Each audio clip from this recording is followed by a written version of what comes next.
कृष्ण की माया।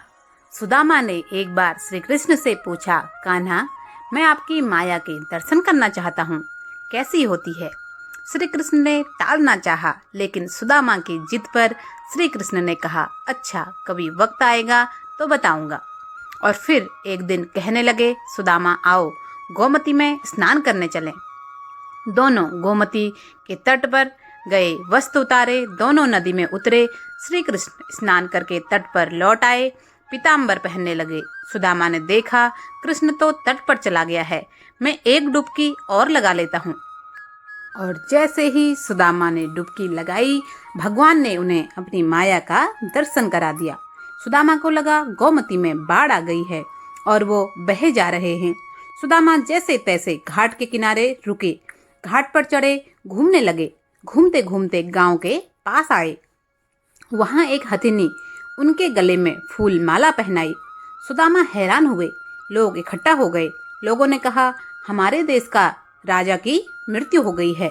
हमारा नियम है, राजा की मृत्यु के बाद हथिनी जिस भी व्यक्ति के गले में माला पहना दे, वही हमारा राजा होता है। हथिनी ने आपके गले में माला पहनाई है, इसलिए अब आप हमारे राजा हैं। सुदामा हैरान हुए। राजा बन गया। एक राजकन्या के साथ उनका विवाह भी हो गया। 2 पुत्र भी पैदा हो गए। एक दिन सुदामा की पत्नी बीमार पड़ गई, आखिर मर गई। सुदामा दुख से रोने लगे। उनकी पत्नी जो मर गई थी, जिसे वो बहुत चाहते थे, सुंदर थी, सुशील थी। लोग इकट्ठे हो गए। उन्होंने सुदामा को कहा, आप रोए नहीं, आप हमारे राजा हैं, लेकिन रानी जहाँ गई है वहीं आपको भी जाना है। यह मायापुरी का नियम है। आपकी पत्नी को चिता में अग्नि दी जाएगी। आपको भी अपनी पत्नी की चिता में प्रवेश करना होगा। आपको भी अपनी पत्नी के साथ जाना होगा। सुना तो सुदामा की सांस रुक गई, हाथ पांव फूल गए। अब मुझे भी मरना होगा। मेरी पत्नी की मौत हुई है, मेरी तो नहीं। भला मैं क्यों मरूं? यह कैसा नियम है? सुदामा अपनी पत्नी की मृत्यु को भूल गए। उनका रोना भी बंद हो गया।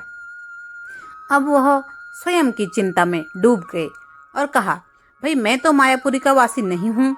मुझ पर आपकी नगरी का कानून लागू नहीं होता। मुझे क्यों जलना होगा? लोग नहीं माने। कहा, आपकी पत्नी के साथ आपको भी चिता में जलना ही होगा, मरना होगा। यह यहाँ का नियम है। आखिर सुदामा ने कहा, अच्छा भाई, चिता में जलने से पहले मुझे स्नान तो कर लेने दो। लोग माने नहीं।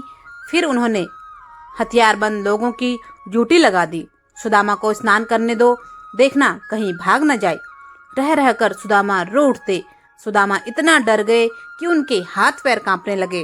वो नदी में उतरे, डुबकी लगाई और फिर जैसे ही बाहर निकले, उन्होंने देखा कि माया नगरी कहीं भी नहीं है। किनारे पर तो कृष्ण अभी अपना पीताम्बर ही पहन रहे थे और वह एक दुनिया घूम आए, मौत के मुंह से बचकर निकल आए। सुदामा नदी के बाहर आए। सुदामा रोए जा रहे थे। श्री कृष्ण हैरान हुए। सब कुछ जानते थे, फिर भी अनजान बनते हुए पूछा, सुदामा, तुम क्यों रो रहे हो? सुदामा ने कहा, कृष्ण, मैंने जो देखा है वह सच था या यह जो मैं देख रहा हूँ?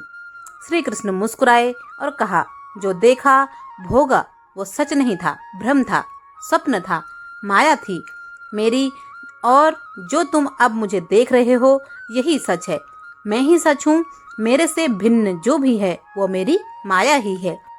और जो मुझे ही सर्वत्र देखता है, महसूस करता है, उसे मेरी माया स्पर्श नहीं करती। माया स्वयं का विस्मरण है।